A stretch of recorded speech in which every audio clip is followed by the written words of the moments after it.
नमस्कार दोस्तों, आप सभी का स्वागत है आपके अपने ही चैनल बेस्ट एजुकेशन पर। दोस्तों आज की वीडियो में डिस्कस करेंगे हम सामान्य हिंदी से टॉप 30 प्रश्न। ठीक है दोस्तों, हिंदी व्याकरण से। तो दोस्तों ये मॉक टेस्ट नंबर 1 है। यहाँ से आज से हम स्टार्ट कर रहे हैं यूपी पुलिस के लिए हिंदी की तैयारी। ठीक है, तो मॉक टेस्ट बहुत ही इंपॉर्टेंट रहेगा। सारे क्वेश्चंस मैंने सेलेक्टेड लिए हैं और दोस्तों क्वेश्चन के साथ साथ थ्योरी भी हम कवर करते चलेंगे, तो वीडियो को ध्यान से देखना, लास्ट तक जरूर देखना। जो भी इंपॉर्टेंट थ्योरी बताऊंगा मैं उसके लिए दोस्तों आप नोट डाउन करते रहना। ठीक है, बहुत ही इंपॉर्टेंट रहने वाला है। तो मॉक टेस्ट नंबर 1 शुरू करते हैं।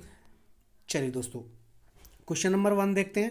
क्वेश्चन नंबर 1 है आपकी स्क्रीन पर, ये निम्न में से नासिकीय वर्ण कौन सा है। इंपॉर्टेंट क्वेश्चन है दोस्तों। निम्न में से नासिकीय वर्ण कौन सा है, श, य, गे या फिर जय। बताइए कौन सा ऑप्शन यहाँ पर सही हो जाएगा। तो दोस्तों नासिकीय वर्ण जो है हमारा यहाँ जो है ये नासिकीय वर्ण है, नासिकीय वर्ण है। दोस्तों नासिकीय वर्ण जो होते हैं वो नाक से बोले जाते हैं। ठीक है, स्वर जो होता है नाक से निकलता है। तो यहाँ पर हमारा यहाँ जो है ये हमारा कैसा वर्ण है, नासिकीय वर्ण है। चलिए नेक्स्ट क्वेश्चन। क्वेश्चन नंबर 2 है, य रे ले वे, य रे ले वे ये हमारे किस वर्ग के व्यंजन हैं। य र ल व याद कर सकते हैं आप आसानी से, य र ल व, य र ल व ये किस वर्ग के व्यंजन हैं। तालव्य हैं, ऊष्म हैं, अंतस्थ हैं या फिर ओष्ठ हैं। बताइए कौन सा ऑप्शन यहाँ पर सही हो जाएगा। तो दोस्तों ये रे ले वे जो हैं ये हमारे अंतस्थ व्यंजन के अंतर्गत आते हैं। तो सी ऑप्शन बिल्कुल राइट हो जाएगा। ठीक है दोस्तों, कैसे वर्ण हैं ये हमारे अंतस्थ व्यंजन है। ठीक है, अंतस्थ वर्ण है, अंतस्थ व्यंजन है। तो यहाँ पर सी ऑप्शन बिल्कुल राइट हो जाएगा। नेक्स्ट क्वेश्चन, प्रश्न नंबर 3, शुद्ध वर्तनी का चयन कीजिए। तो दोस्तों शुद्ध वर्तनी का चयन करना है यहाँ पर, सन्यासी, सन्यासी, सन्यासी या फिर सनयासी। बताइए कौन सा ऑप्शन यहाँ पर सही हो जाएगा, कौन सा शब्द यहाँ पर हमारा शुद्ध हो जाएगा। शुद्ध वर्तनी से बहुत सारे क्वेश्चंस परीक्षाओं में पूछे जाते हैं, तो आपका ये चैप्टर भी है तो जरूर तैयार करिएगा। तो दोस्तों यहाँ पर हमारा ऑप्शन नंबर ए बिल्कुल राइट हो जाएगा, सन्यासी। ठीक है दोस्तों, सन्यासी जो लिखेंगे हम इस प्रकार से लिखा जाता है। ठीक है, तो ए ऑप्शन आपका बिल्कुल राइट हो जाएगा। चलिए नेक्स्ट क्वेश्चन, प्रश्न नंबर 4, शुद्ध वर्तनी का चयन कीजिए। अगला क्वेश्चन भी हमारा शुद्ध वर्तनी से है। तो दोस्तों बताइए कौन सा ऑप्शन यहाँ पर सही हो जाएगा। आपकी स्क्रीन पर है, पढ़िए और बताइए कौन सा ऑप्शन सही हो जाएगा। कुमुदनी, कुमुदनी, कुमुदिनी या फिर कुमदुनी। बताइए कौन सा ऑप्शन यहाँ पर सही हो जाएगा। तो दोस्तों ऑप्शन नंबर सी जो है बिल्कुल राइट हो जाएगा। कुमुदनी जो लिखा जाता है वो छोटी ऊ की मात्रा कै पे भी होगी, मैं पे भी होगी, और दे पे दोस्तों छोटी ई की और नै पे बड़ी ई की। ठीक है, इस प्रकार से लिखा जाता है कुमुदनी। तो यहाँ पर सी ऑप्शन बिल्कुल राइट हो जाएगा। चलिए नेक्स्ट क्वेश्चन, प्रश्न नंबर 4, प्रतिकूल शब्द में कौन सा उपसर्ग है। दोस्तों उपसर्ग पूछा गया है इसमें। प्रतिकूल में, प्रतिकूल शब्द में कौन सा उपसर्ग है, प्र, परा, परि या फिर प्रति। तो दोस्तों बताइए कौन सा ऑप्शन यहाँ पर सही हो जाएगा। तो दोस्तों यहाँ पर प्रतिकूल में प्रति उपसर्ग है। ठीक है दोस्तों, प्रति उपसर्ग है। तो यहाँ पर हमारा डी ऑप्शन बिल्कुल राइट हो जाएगा। ठीक है दोस्तों, उपसर्ग क्या होता है दोस्तों ये जान लेते हैं। उपसर्ग होते हैं वे शब्दांश जो शब्द के आगे जुड़कर शब्द का अर्थ परिवर्तित कर देते हैं। ठीक है दोस्तों, वे शब्दांश जो शब्द के आगे जुड़कर शब्द का अर्थ जो है परिवर्तन कर दे वही हमारा उपसर्ग होता है। ठीक है, तो यहाँ पर डी ऑप्शन बिल्कुल राइट हो जाएगा। नेक्स्ट क्वेश्चन, प्रश्न नंबर 6, समास का शाब्दिक अर्थ होता है। तो दोस्तों समास का शाब्दिक अर्थ क्या होता है। तो दोस्तों ये होता है संक्षेप। ठीक है दोस्तों, समास की जो प्रक्रिया होती है उसमें दोस्तों शब्दों का संक्षिप्तीकरण होता है। ठीक है दोस्तों, क्या होता है, समास की प्रक्रिया में शब्दों का संक्षिप्तीकरण होता है। तो यहाँ पर समास का जो शाब्दिक अर्थ होगा वो दोस्तों संक्षेप होगा। ठीक है, बहुत ही इंपॉर्टेंट क्वेश्चन है, याद रखिएगा। ए ऑप्शन हमारा बिल्कुल राइट हो जाएगा। नेक्स्ट क्वेश्चन, प्रश्न नंबर 7, मनचाहा में कौन सा समास है दोस्तों। तत्पुरुष समास, द्विगु समास, द्वंद्व समास या फिर इनमें से कोई नहीं। बताइए कौन सा ऑप्शन यहाँ पर सही हो जाएगा। मनचाहा में कौन सा समास है दोस्तों। तो दोस्तों मनचाहा में हमारा तत्पुरुष समास होगा। ए ऑप्शन बिल्कुल राइट हो जाएगा। दोस्तों मन चाहा, ठीक है, मन चाहा मतलब मन से चाहा। तो दोस्तों यहाँ पर से जो है विभक्ति का यूज हो रहा है। ठीक है, कर्ण कारक की विभक्ति से जो है लोप हो रहा है यहाँ पर। तो यहाँ पर कैसा हो जाएगा, हमारा तत्पुरुष समास हो जाएगा। देखिए तो कर्ण कारक की, ठीक है, किसकी, कौन से कारक की, कर्ण कारक की विभक्ति से का लोप हो रहा है। तो यहाँ पर हमारा तत्पुरुष समास हो जाएगा। ए ऑप्शन बिल्कुल राइट हो जाएगा। नेक्स्ट क्वेश्चन प्रश्न नंबर 8, उत्पत्ति के आधार पर शब्द के कितने भेद होते हैं। इंपॉर्टेंट क्वेश्चन है दोस्तों, उत्पत्ति के आधार पर शब्द के कितने भेद होते हैं। तो दोस्तों उत्पत्ति के आधार पर 4 भेद होते हैं शब्दों के, तो बी ऑप्शन आपका बिल्कुल राइट हो जाएगा। ठीक है दोस्तों, 4 भेद होते हैं। कौन कौन से होते हैं दोस्तों, तो पहला हमारा होता है तत्सम शब्द, ठीक है दोस्तों, तद्भव, अगला होता है देशज, और चौथा होता है हमारा तो विदेशज। ठीक है, याद रखिएगा विदेशज। ठीक है, इंपॉर्टेंट है। उत्पत्ति के आधार पर शब्द जो होते हैं वो हमारे 4 प्रकार के होते हैं। ठीक है, तो यहाँ पर बी ऑप्शन बिल्कुल राइट हो जाएगा, तत्सम, तद्भव, देशज और दोस्तों विदेशज। ठीक है, तो बी ऑप्शन बिल्कुल करेक्ट हो जाएगा। नेक्स्ट क्वेश्चन प्रश्न नंबर 9, निम्न में से कौन सा देशज शब्द है। अग्नि, प्रार्थना, खेत या फिर लोटा। देशज शब्द कौन से होते हैं दोस्तों, तो दोस्तों देशज शब्द जो होते हैं ऐसे शब्दांश, ऐसे शब्द जो क्षेत्रीय भाषा से हिंदी में प्रयोग होते हैं। ठीक है, देशज का मतलब होता है देश से, देश में जन्मा। ठीक है दोस्तों, इस प्रकार से हमारा देशज शब्द होता है। हिंदी भाषा में जो हमारे जो देसी जो भाषा होती है, क्षेत्रीय भाषा होती है, आसपास की भाषा जो होती है उनको हम यूज़ करते हैं, वो हमारे देसी शब्द होते हैं। ठीक है, तो यहाँ पर हमारा लोटा जो है ये देसी शब्द हो गया। ठीक है, कैसा शब्द है, देसी शब्द है। ठीक है, तो डी ऑप्शन आपका बिल्कुल राइट हो जाएगा। नेक्स्ट क्वेश्चन प्रश्न नंबर 10, मजिस्ट्रेट शब्द है। मजिस्ट्रेट जो शब्द है वो दोस्तों किस प्रकार का है, तत्सम है, तद्भव है, देशज है या फिर विदेशज है। बताइए कौन सा ऑप्शन यहाँ पर सही हो जाएगा। मजिस्ट्रेट जो है कैसा शब्द है दोस्तों तो दोस्तों ये विदेशज शब्द है, डी ऑप्शन आपका बिल्कुल राइट हो जाएगा। विदेशज शब्द कौन से होते हैं, तो विदेशज शब्द वे शब्द होते हैं जिनके दोस्तों जो दूसरी भाषा से हैं, दूसरे देश के हैं। ठीक है, दूसरे देश के जो शब्द होते हैं, विदेशी शब्द जो होते हैं उनको हम विदेशज शब्द बोलते हैं। तो डी ऑप्शन आपका बिल्कुल राइट हो जाएगा। चलिए नेक्स्ट क्वेश्चन देख लेते हैं। क्वेश्चन नंबर 11, क्वेश्चन नंबर 11 है, निम्न में रूढ़ शब्द कौन सा है। इंपॉर्टेंट है दोस्तों, रूढ़ शब्द पूछा है। निम्न में रूढ़ शब्द कौन सा है, मलयज, जलज, पंकज या फिर वैभव। बताइए कौन सा ऑप्शन यहाँ पर सही हो जाएगा। दोस्तों रूढ़ शब्द कौन से होते हैं ये भी जान लेते हैं, संग के संग साथ साथ दोस्तों लिखते चलिए। रूढ़ शब्द वे शब्द होते हैं जिनके टुकड़े ना कर सकें हम। ठीक है, जैसे हाथी हो गया, तोता हो गया, है ना, पीना हो गया, जाना हो गया, इनके टुकड़े नहीं कर सकते। अगर हमें टुकड़े करेंगे तो कोई सार्थक अर्थ नहीं निकलेगा। ठीक है, रूढ़ शब्द वे शब्द होते हैं जिनके टुकड़े ना हो सकें। तो दोस्तों यहाँ पर वैभव जो है ये हमारा सही उत्तर हो जाएगा, ये रूढ़ शब्द है। ठीक है, तो डी ऑप्शन आपका बिल्कुल राइट हो जाएगा। वैभव शब्द के टुकड़े नहीं हो सकते, तो रूढ़ शब्द वे शब्द जो जिनके टुकड़े ना हो सकें, तो डी ऑप्शन बिल्कुल राइट हो जाएगा। नेक्स्ट क्वेश्चन है आपकी स्क्रीन पर, क्वेश्चन नंबर 12, संकर शब्द का अर्थ है। तो दोस्तों संकर शब्द का जो शब्द का अर्थ क्या है, तत्सम शब्द, देशज, विदेशज या दो भाषाओं के शब्दों से मिलकर बना शब्द। बताइए कौन सा ऑप्शन यहाँ पर सही हो जाएगा। संकर शब्द कौन से शब्द होते हैं। क्वेश्चन नंबर 12, तो दोस्तों यहाँ पर हमारा ऑप्शन नंबर डी जो है बिल्कुल राइट हो जाएगा। दो भाषाओं के शब्दों से मिलकर बना शब्द हमारा संकर शब्द कहलाता है। ठीक है दोस्तों, दो भाषाओं से, जैसे रेलगाड़ी। ठीक है, मान लीजिए रेल गाड़ी ये हमारा शब्द है, रेल गाड़ी। तो रेल जो शब्द है ये हमारा दोस्तों अंग्रेजी शब्द है। ठीक है, दूसरी भाषा का है। और गाड़ी जो है ये हमारा हिंदी भाषा का है। ठीक है, तो दो भाषाओं के मेल से बना शब्द क्या कहलाता है, संकर शब्द कहलाता है। इंपॉर्टेंट है, याद रखिएगा। तो यहाँ पर डी ऑप्शन आपका बिल्कुल राइट हो जाएगा। नेक्स्ट क्वेश्चन प्रश्न नंबर 13, कौन सा शब्द बहुवचन है।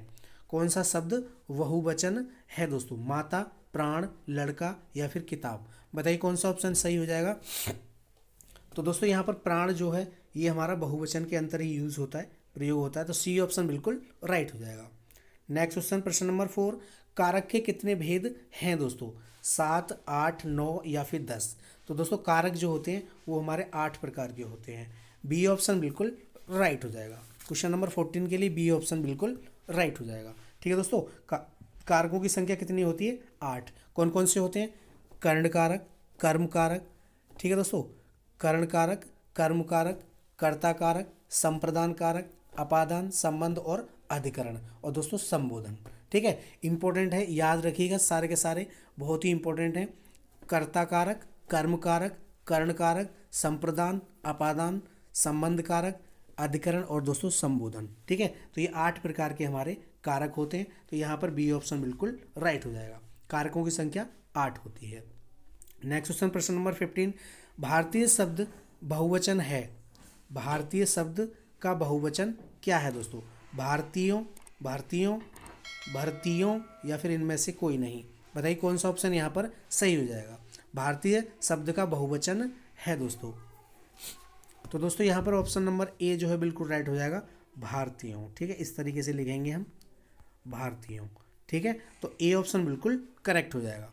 नेक्स्ट क्वेश्चन, प्रश्न नंबर 16। प्रश्न नंबर 16 है,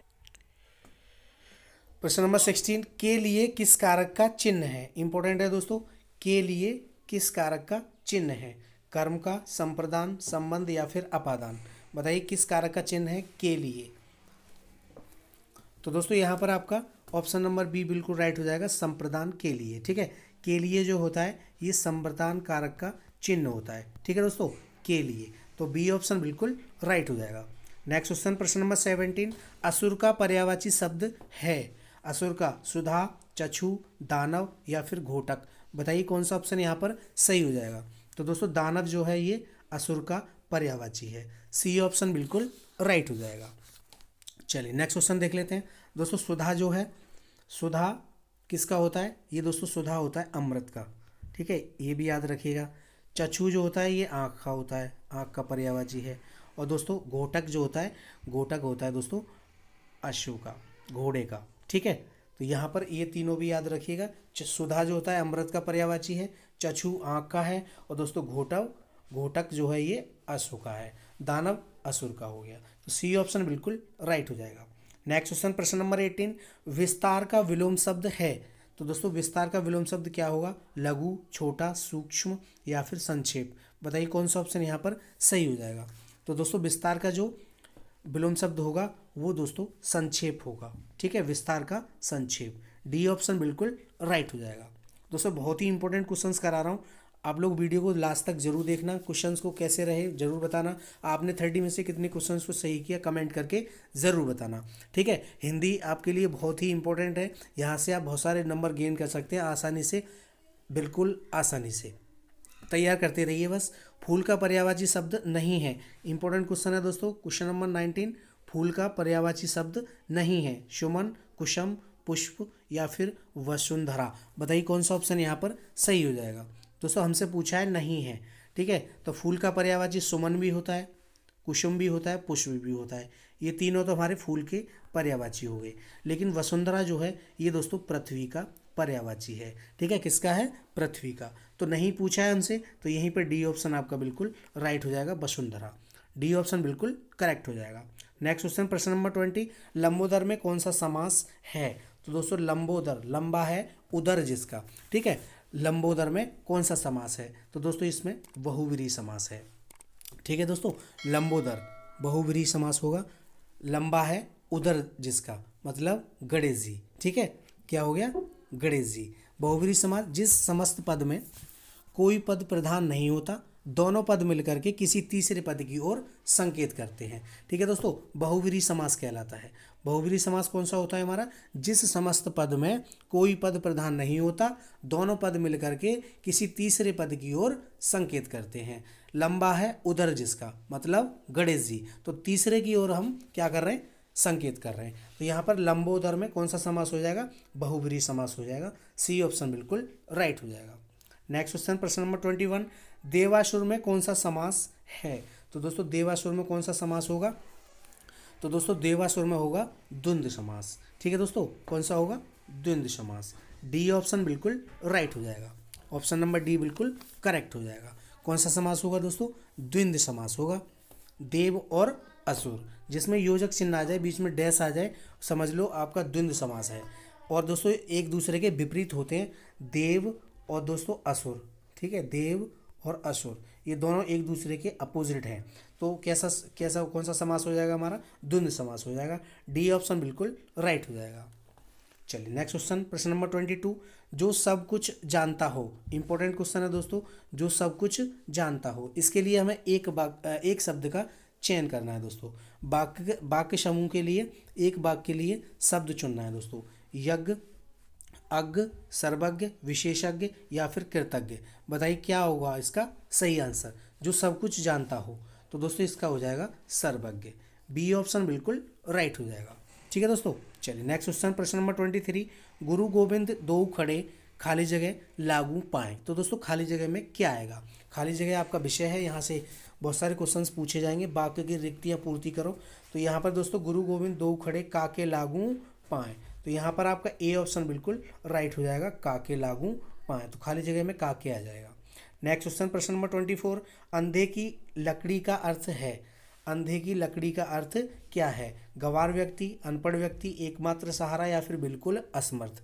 बताइए कौन सा ऑप्शन यहाँ पर सही हो जाएगा। ये मुहावरा है दोस्तों, अंधे की लाठी या फिर अंधे की लकड़ी। तो दोस्तों यहाँ पर हमारा ऑप्शन नंबर सी जो है बिल्कुल राइट हो जाएगा, एकमात्र सहारा। ऑप्शन नंबर सी बिल्कुल करेक्ट हो जाएगा। नेक्स्ट क्वेश्चन, प्रश्न नंबर 25। संचारी भावों की संख्या है, संचारी भावों की संख्या कितनी होती है? 9, 33, 16 या फिर 99। बताइए कौन सा ऑप्शन यहाँ पर सही हो जाएगा। तो दोस्तों संचारी भागों की संख्या होती है 33। ठीक है, संचारी भाग हमारे 33 होते हैं। बी ऑप्शन बिल्कुल राइट हो जाएगा। बात करें हम स्थायी भाव की, तो दोस्तों स्थायी भाव की संख्या कितनी होती है? स्थायी भाव हमारे होते हैं 9। ठीक है, स्थायी भावों की संख्या 9 होती है और संचारी भावों की संख्या 33 होती है। बी ऑप्शन बिल्कुल राइट हो जाएगा। नेक्स्ट क्वेश्चन, प्रश्न नंबर 26। काली घटा का घमंड घटा, प्रयुक्त पंक्तियों में कौन सा अलंकार है? दोस्तों अलंकार पूछा गया हमसे।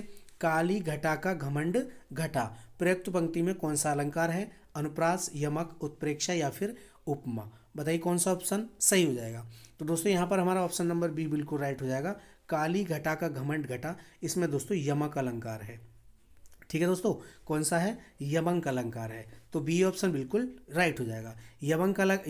यमक अलंकार किसे कहते हैं? जब काव्य में एक ही शब्द बार बार आए परंतु उसका अर्थ हर बार भिन्न हो जाए, उसे हम दोस्तों यमक अलंकार कहते हैं। ठीक है दोस्तों, पहली बार जो घटा आया है उसका अर्थ है दोस्तों, उसका अर्थ क्या है दोस्तों? छाए हुए बादल। ठीक है दोस्तों, एकदम से घटा आ गई। दूसरे का क्या है? कम होना। ठीक है, पहली बार घटा जो है इसका छाए हुए बादल है। ठीक है, और दूसरे घटा का मतलब अर्थ है कम होना। तो दोस्तों एक ही शब्द दो बार आया है लेकिन अर्थ यहाँ पर अलग अलग हो रहा है, बिल्कुल भिन्न है। तो यहाँ पर कौन सा अलंकार हो जाएगा? यमक अलंकार हो जाएगा। बी ऑप्शन बिल्कुल राइट हो जाएगा। नेक्स्ट क्वेश्चन, प्रश्न नंबर 27। शत्रु का पर्यायवाची शब्द है, शत्रु का पर्यायवाची बताना है हमें। सागर, अरि, अनुज या फिर सखा। बताइए कौन सा ऑप्शन यहाँ पे सही हो जाएगा, शत्रु का पर्यायवाची। तो दोस्तों ऑप्शन नंबर बी बिल्कुल राइट हो जाएगा, अरि। अरि जो है ये शत्रु का पर्यायवाची है। बी ऑप्शन बिल्कुल करेक्ट हो जाएगा। नेक्स्ट क्वेश्चन, प्रश्न नंबर 28। हिंदी वर्णमाला में स्पर्शी व्यंजन वर्ण कितने होते हैं? हिंदी वर्णमाला में स्पर्शी वर्ण जो होते हैं वो कितने होते हैं? 25, 33, 11 या फिर 44। बताइए कौन सा ऑप्शन यहाँ पर सही हो जाएगा। तो दोस्तों ऑप्शन नंबर ए बिल्कुल राइट हो जाएगा, स्पर्शी व्यंजनों की संख्या हमारी 25 होती है। ठीक है दोस्तों, का वर्ग, चा वर्ग है ना, कचट तप, ता वर्ग, और दोस्तों कचट तप याद रखिएगा, क च ट तप। ठीक है, ये हमारे 3 वर्ग होते हैं, का वर्ग, चा वर्ग, टा वर्ग, पा वर्ग, ता वर्ग और पा वर्ग। ये इनके अंतर्गत हमारे प्रत्येक वर्ग में 5 वर्ण आते हैं, तो पचम 25 हो गए। ठीक है, इस तरीके से आप याद रखिएगा। तो यहाँ पर हिंदी वर्णमाला में स्पर्शी व्यंजनों की संख्या कितनी होती है? 25 होती है। ए ऑप्शन आपका बिल्कुल राइट हो जाएगा। चलिए नेक्स्ट क्वेश्चन, प्रश्न नंबर 29। क वर्ग का उच्चारण स्थान है, क वर्ग का उच्चारण स्थान क्या है दोस्तों? दंत, तालव्य, कंठ या फिर ओष्ठ। तो दोस्तों क वर्ग का उच्चारण स्थान होता है कंठ। क बोल के देखिए क, तो दोस्तों को कंठ मतलब गले से निकल करके आएगा। ठीक है, तो क्या हो जाएगा? कंठ हो जाएगा। सी ऑप्शन बिल्कुल राइट हो जाएगा। नेक्स्ट क्वेश्चन, प्रश्न नंबर 30। हिंदी वर्णमाला में स्वरों की संख्या कितनी है? तो दोस्तों हिंदी वर्णमाला में स्वरों की संख्या होती है हमारी 11।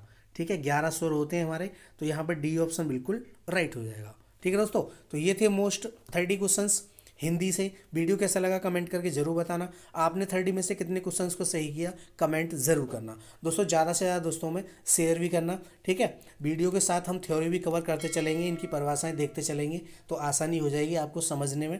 और दोस्तों नोट डाउन भी करते जाइए। तो वीडियो को ज़्यादा से ज़्यादा दोस्तों में शेयर कर देना, और प्रयास अगर अच्छा लगा हो तो वीडियो को लाइक कर दीजिए, ठीक है। ज़्यादा से ज़्यादा दोस्तों में शेयर कर दीजिए। चैनल पे पहली बार है तो चैनल को सब्सक्राइब कर लीजिए, साथ में बेल आइकन प्रेस कर लीजिए, जिससे कि सभी वीडियोस का नोटिफिकेशन आपको सबसे पहले मिले। मिलते हैं नए टेस्ट के साथ। चलिए धन्यवाद दोस्तों।